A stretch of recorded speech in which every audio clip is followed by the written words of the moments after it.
باللہ السمیع العلیم من الشیطان الرجیم بسم اللہ الرحمن الرحیم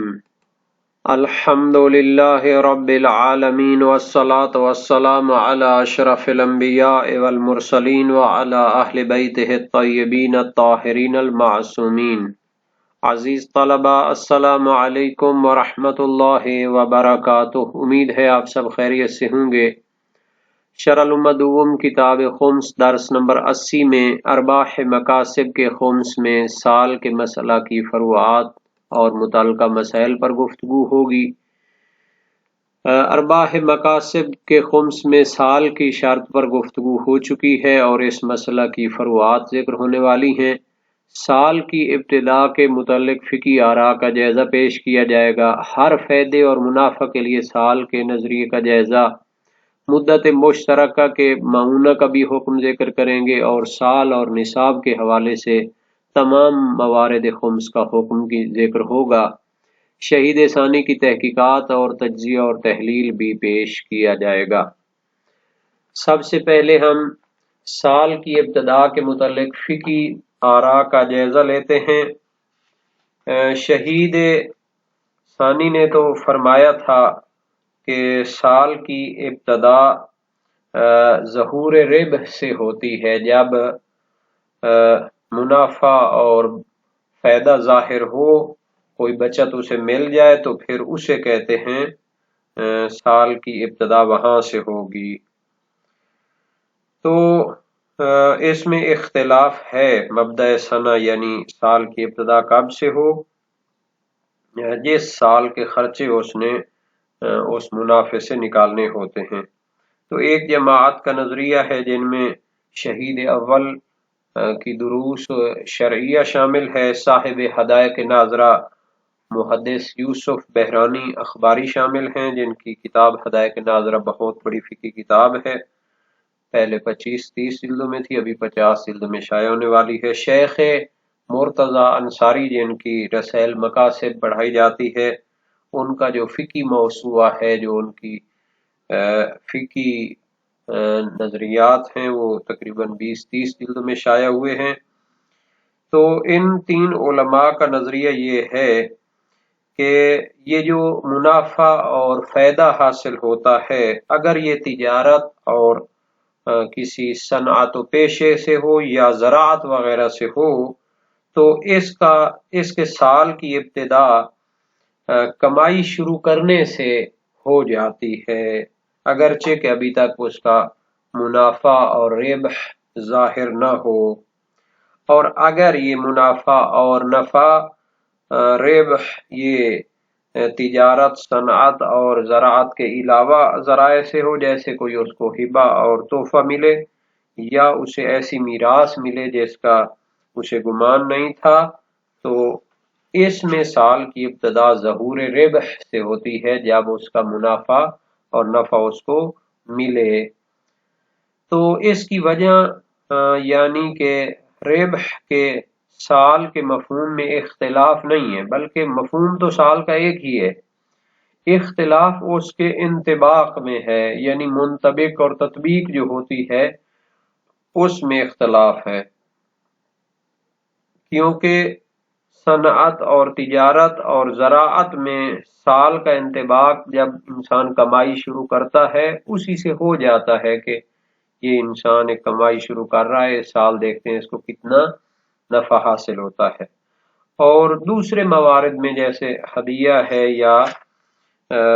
میراث لا یحتسب ہے، تو اس میں سال منطبق نہیں ہوتا مگر جب اس کو کچھ نفع مل جائے، اس سے پہلے تو اس کو خبر بھی نہیں ہوتی کہ کوئی کچھ مجھے ملنے والا ہے۔ اچھا، شہید ثانی نے اپنی کتاب مسالک الافہام فی شرح شرائع الاسلام میں اور اپنی روضہ بہیہ فی شرح لمعۃ دمشقیہ، یعنی یہ اسی شرح لمعہ میں جو نظریہ اختیار کیا ہے، اور ان کے نواسے ہیں یا بانجے ہیں سید المدارک، مدارک الاحکام فی شرح شرائع الاسلام، انہوں نے ان عبادات والی بحث کو خاصی تفصیل کے ساتھ لکھا ہے۔ ان کی کتاب کتاب الحج تک پہنچی، 10 جلدوں میں ابھی جدید شائع ہوئی ہے تحقیق کے ساتھ۔ تو ان دو جو ہے علماء کا یعنی شہید ثانی اور سید المدارک کا نظریہ یہ ہے کہ سال کی ابتدا مطلقاً یعنی جو بھی موارد اس کے ہوں ربح اور منافع کے ظاہر ہونے کے ساتھ ہوتی ہے۔ صاحب جواہر الکلام فی شرح شرائع الاسلام علامہ محمد حسن نجفی صاحب جو تھے وہ بھی اسی نظریے کی طرف مائل ہوتے ہیں۔ وہ کہتے ہیں نصوص اور روایات سے جو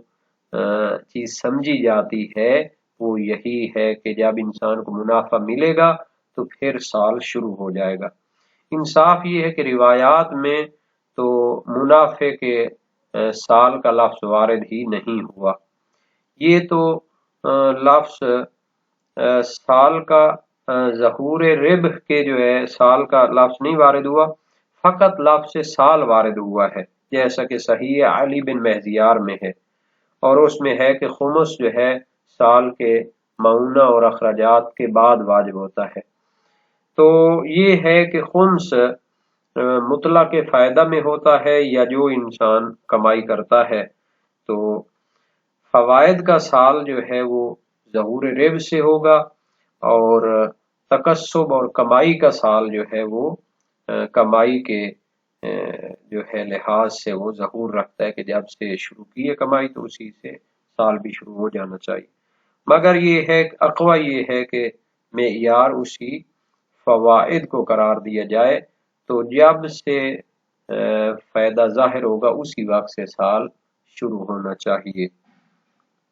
تو بہرحال یہ کچھ نظریات کی طرف اشارہ ہو گیا، اور دوسری بحث جو یہاں پر ہے کہ ہر فائدے اور منافع کے لیے سال کے نظریے کا جائزہ بھی لیتے ہیں، کیونکہ شہید ثانی نے فرمایا تھا کہ اگر ربح اور منافع سال میں تدریجاً ظاہر ہوتا رہتا ہے تو پھر ہر فائدہ جو ظاہر ہوگا تو اس کے لیے علیحدہ سال بنایا جائے گا۔ تو اس کے بارے میں بھی عرض ہے کہ شہید ثانی اپنی دروس شرعیہ میں فرماتے ہیں کہ ہر کمائی اور تکسب کے لیے سال علیحدہ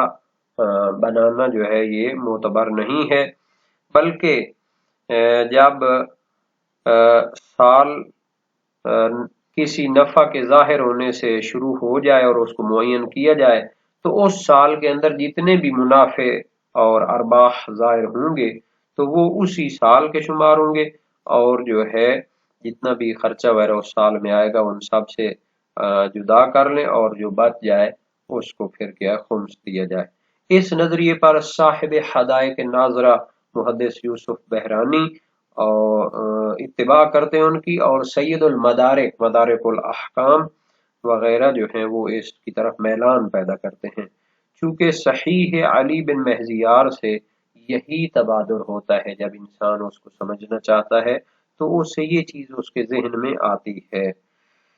اس کے الفاظ سے فَأَمَّا الْغَنَائِمُ وَالْفَوَائِدُ فَهِيَ وَاجِبَةٌ عَلَيْهِمْ فِي كُلِّ عَامٍ، وسائل الشیعہ 8 ابواب من یاجب فیہ الخمس، حدیث 5 میں تھا کہ جو غنیمت اور فوائد حاصل ہوتے ہیں تو ہر سال میں وہ ان پر خمس واجب ہے۔ تو ظاہر ہے کہ اس میں تمام مقاصد اور کمائی کے لیے ایک سال قرار دیا گیا۔ اسی سے شہید ثانی کا جو نظریہ ہے مسالک الافہام فی شرح شرائع الاسلام میں اور روضہ بہیہ یعنی شرح الامہ میں بھی اس کا ضعف ظاہر ہو جاتا ہے۔ وہ کہتے ہیں ہر منافع اور ہر ربح کے لیے علیحدہ سال بنایا جائے گا۔ تو یہ نظریہ قابل غور ہے، اور اگر ہم پہلے نظریے کو لے لیتے ہیں جو شہید اول کی دروس کا ہے تو پھر پورے سال کے جو معونہ اور اخراجات ہوں گے وہ تمام منافع جو اس کے اندر آئیں گے ان سے استثناء ہوں گے، لیکن اگر ہر ربح اور منافع کے لیے علیحدہ سال قرار دینا ہے تو پھر شہید ثانی کی یہ عبارت آئے گی جو آج ہم پڑھنے والے ہیں۔ شہید ثانی کی عبارت کو دیکھ لیتے ہیں۔ فرمایا نعم توزع المعونۃ فی المدۃ المشترکۃ بینہ وبین ما سبق علیہما ویختص بالباقی وہکذا، وکما لا يعتبر الحول هنا لا يعتبر النصاب بل يخمس الفاضل وإن قل، وكذا غير ما ذكر له نصاب، أما الحول فمنفي عن الجميع والوجوب فی غیر الارباح مضیق۔ شہید ثانی کا نظریہ کیا ہو گیا تھا سال کے بارے میں کہ ہر منافع جو ظاہر ہوتا ہے اس کے لیے ایک علیحدہ سال آپ نے بنا لینا ہے، یہ یعنی کہ ان کا نظریہ ہے۔ تو اس نظریے کی بنیاد پر مثال کے طور پر ایک جو ہے منافع اس کا ظاہر ہوتا ہے اول محرم میں، اور دوسرا جو ہے اس کا منافع ظاہر ہوتا ہے اول ربیع الاول میں۔ تو اب جو ہے پہلے منافع کا سال محرم سے شروع ہو گیا، دوسرے منافع کا سال ربیع الاول سے شروع ہو گیا، تو یہ دو علیحدہ سال ہو گئے۔ تو شہید ثانی فرماتے ہیں توزع المعونۃ فی المدۃ المشترکۃ بینہ، تو ان دونوں منافع کا جو سال ہے وہ علیحدہ علیحدہ چل رہا ہے، لیکن ایک مدت ان کے درمیان مشترک ہے۔ ربیع الاول سے لے کر ذی الحجہ تک جو ہے دونوں کا جو سال ہے وہ مشترک ہو جاتا ہے۔ تو اس مدت مشترکہ میں جو کہ 10 مہینے بنتے ہیں، جو کچھ اخراجات ہوں گے وہ دونوں منافعوں سے لیے جائیں گے، یہ کہنا چاہتے ہیں۔ توزع یعنی تقسیم کیا جائے گا اخراجات کو فی المدت المشترکہ، جو مشترکہ مدت ہوگی دونوں سالوں کے درمیان، بینہ یعنی ایک منافع کے سال کے درمیان، و بین ما سبق علیہما، اور جو ان سے پہلے منافع حاصل ہو چکا ہے اس کا جو سال چل رہا ہے، تو اس مدت مشترکہ میں دونوں منافعوں سے ان کا لے لیا جائے گا۔ وَيَخْتَصُّ بِالْبَاقِي، اور جب پہلے منافع کا سال ختم ہو جائے گا اور دوسرے منافع کا سال باقی بچ جائے گا، تو اس جو باقی مدت ہوگی اس میں جو جس منافع کا سال چل رہا ہوگا اسی سے اس کو کم کیا جائے گا اخراجات کو بھی۔ وہاں اسی طرح اگر 3 منافع ہیں تو 3 کا سال علیحدہ ہوگا۔ یہ جو ہے شہید ثانی کا نظریہ تھا، اور اس پر ان کا جو ہے فر نکلتی ہے۔ کما لا يعتبر الحول ہنا لا يعتبر النصاب، یہ ایک مسئلہ بیان کرنا چاہتے ہیں کہ ارباح مقاصد سال شرط اس میں نہیں ہوتی، چونکہ پہلے بیان ہو چکا ہے کہ ارباح مقاصد کے لیے جو سال قرار دیا گیا ہے وہ اس وجہ سے ہے کہ جو اس کے اخراجات آنے ہیں وہ سارے اس کو پورا کر لے، اس کے بعد جو بچت ہوگی اس منافع کی اس سے وہ خمس دے گا۔ لیکن اگر جب منافع ظاہر ہوتا ہے اسی وقت بھی وہ ایک اندازہ گیری کر کے اپنا اخراجات کو نکال کر اس کا خمس دینا چاہتا ہے تو وہ دے سکتا ہے، زکوٰۃ کی طرح نہیں ہے کہ اگر وقت سے پہلے مستحق کو دیں گے تو قرضے کے عنوان سے دے سکتے ہیں، زکوٰۃ کے عنوان سے نہیں دے سکتے۔ فرماتے ہیں لا يعتبر النصاب، اسی طرح نصاب بھی شرط نہیں ہے، تھوڑا ہو یا زیادہ ہو منافع، جب خرچے نکالنے کے بعد جتنا بھی منافع بچ جاتا ہے اس کا پھر خمس دینا پڑے گا۔ خنا سے مراد یہ کہ ارباح مقاصد میں جس طرح سال شرط نہیں ہے اسی طرح نصاب بھی شرط نہیں ہے، بل یخمس الفاضل، جتنا بھی اس کو بچت ہو اس کا خمس نکالے گا، وَإِنْ قَلَّ، اگرچہ بہت کم ہی کیوں نہ ہو، وَكَذَا غَيْرُ مَا ذُكِرَ لَهُ نِصَابٌ، اسی طرح باقی بعض موارد خمس سے جن کا نصاب معین تھا اس میں بھی یہی ہے، نہ فقط ارباح مقاصد میں نصاب شرط نہیں ہے بلکہ ان موارد کے علاوہ کہ جن کا نصاب شرط تھا ان کے علاوہ جتنے موارد خمس تھے ان میں بھی نصاب شرط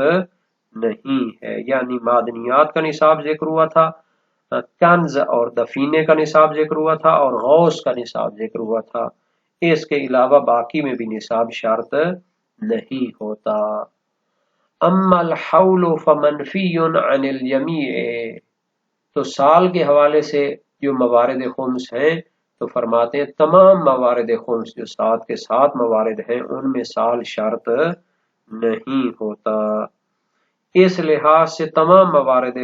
خمس کیا ہے برابر ہیں، فقط ارباح مقاصد میں سال ہوتا ہے لیکن وہ سال شرط کے عنوان سے نہیں ہے بلکہ ارفاق کے عنوان سے ہے، شارع کی طرف سے ایک گنجائش ہے کہ انسان اگر اپنے سارے اخراجات پہلے سال میں خرچے کر لے، بعد میں جتنی بچت آتی ہے اس کا خمس نکال لے۔ لیکن اگر جب منافع ظاہر ہوتا ہے اسی وقت بھی وہ اندازہ گیری کر کے میرے اتنے اخراجات تقریباً آئیں گے، ان کو علیحدہ کر کے باقی کا خمس شروع میں ہی نکال دے تو کوئی حرج نہیں، نکال سکتا ہے۔ ہاں، شہید ثانی فرماتے ہیں وَالْوُجُوبُ فِي غَيْرِ الْأَرْبَاحِ مُضَيَّقُ، یعنی ارباح مکاسب سال کی جو بچت ہوتی ہے ان کے علاوہ جو 6 موارد تھے ان میں وجوب خمس مضیق ہے، یعنی اس کا وقت تنگ ہے، یعنی انسان کو جلدی کرنی چاہیے اس کو نکالنے کے لیے۔ بعض واجبات ایسے ہوتے ہیں کہ جو مضیق ہوتے ہیں، جیسے سلام کا جواب دینا ہے، اس کا کوئی وقت نہیں ہے نماز کی طرح کہ زوال سے لے کر مثلا شام تک اس کا وقت ہوتا ہو، بلکہ سلام جب کیا گیا تو انسان کے لیے وقت تنگ ہے، مضیق ہے، یعنی وقت کو اس طرح معین نہیں کیا گیا، جلدی ادا کرنا چاہیے، اس کو سلام کا جواب دینا چاہیے۔ جنازہ آ جاتا ہے تو اس کو بھی جلدی پڑھنے کی کوشش کرنی چاہیے، اس طرح اس کو مہمل نہ چھوڑ دیں کہ توہین لازم آئے جنازے کی۔ اسی طرح اور بھی بہت ساری مثالیں ہیں جن کے لیے وقت خاص معین نہیں ہوتا تو مضیق ہوتا ہے کہ انسان جلدی کرے۔ تو ارباح مکاسب کا بھی جلدی خمس نکال سکتا ہے، لیکن اس میں چونکہ کیا کرنا ہوتا ہے، اخراجات وغیرہ منہا کرنے ہوتے ہیں، اس وجہ سے اس کے لیے سال کی شرط ہے، یعنی کہ وہ کیا ہے، سال دیکھ لے جتنے خرچے اس کے ان کو جدا کر لے۔ لیکن باقی جو موارد ہیں ان میں وجوب مضیق ہے، یعنی وقت تنگ ہے، جتنا جلدی ہو خمس اس کا ادا کرنا چاہیے۔ اس وجوب مضیق کے بارے میں بھی ایک مختصر سی وضاحت ہے۔ بعض اوقات سمجھتے ہیں کہ یہ فوری ہے، مضیق یعنی وقت تنگ ہونے کا معنی کرتے ہیں کہ یہ فوری ہے، لیکن ظاہر ہے کہ خمس کا جو وجوب ہے وہ اس طرح فوری نہیں ہوتا جس طرح سلام کا جواب فوری ہوتا ہے، چونکہ امر اس پر دلالت نہیں کرتا، بلکہ انسان جو ہے ضرب تقسیم کر لے اور کیا ہے مستحقین کو تلاش کر کے ان تک پہنچائے، لیکن اتنی دیر بھی نہیں کرنا چاہیے کہ سمجھا جائے کہ اس نے خمس کو مہمل چھوڑ دیا ہے۔ تو یہ ارباح مقاصد کے علاوہ میں ہے، لیکن ارباح مقاصد میں معلوم ہو چکا ہے کہ سال وہ مالک کے لیے ارفاق ہوتا ہے تاکہ وہ اپنے اخراجات وغیرہ اس سے نکال لے، جیسا کہ روایات میں صریح تھا، اور پھر کیا کرے، جو بچت ہوتی ہے سال کی کمائی کے منافع کی تو اس سے کیا ہے اپنے خمس کو ادا کرے۔ تو یہ تقریباً موارد خمس کی بحث جو تھی وہ مکمل ہو چکی ہے، اور متعلقہ فروعات اور اس کے مسائل بھی بیان ہو چکے ہیں۔ جہاں تک ممکن تھا ہم نے اس کے متعلقہ باتیں بیان کی ہیں۔ ظاہر نصابی کتاب ہے، اس سے پھر بہت دور بھی نہیں جا سکتے۔ اس کے بعد ہم مصارف خمس اور تقسیم خمس کی بحث کریں گے۔